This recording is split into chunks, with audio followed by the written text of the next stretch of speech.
Hi, I'm Beth Turner. I am science teacher at Clay High School. I teach scientific investigations, which is also known as forensic science.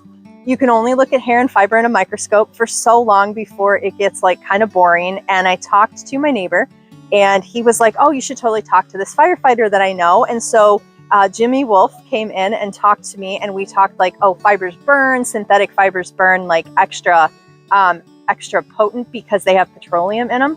And so how could we do something with fire to make this way more interesting and so much better for the students and actually make a project that they could try to solve?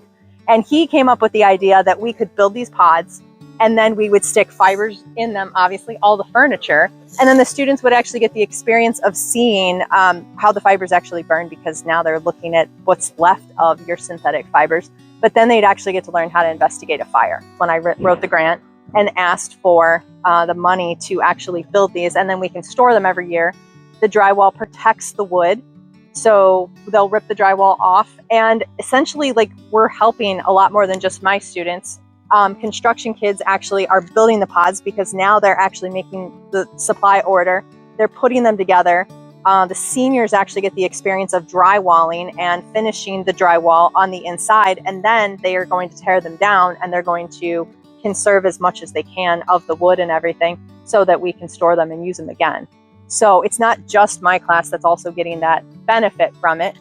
Construction gets it as well. So usually set up so that one's arson and one is not. It gives them something that they have to compare to so they can figure out why is this one different? Why does this look different than the other one? So I like to let them see that experience because they're taught look for a V pattern. So you're looking for the smoke to kind of go like this, and there to be white on the inside. And they're only going to see that in a room that has a natural fire. Anything that has arson, they're not going to see that actual starting point from. They're going to see tons of white because the fire started in tons of places, so there wasn't room to make that V go up.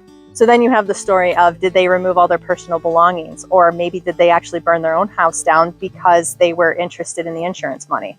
So you get all these different things that they can kind of think through, but it gives them the opportunity to say, oh, wait, that evidence could back me up here. And they're not getting graded on being correct. They're getting graded on their evidence backing them up. So they need 5 individual pieces of evidence to tell them, where did the fire start? Was it arson or was it a natural fire? And what do they think caused it?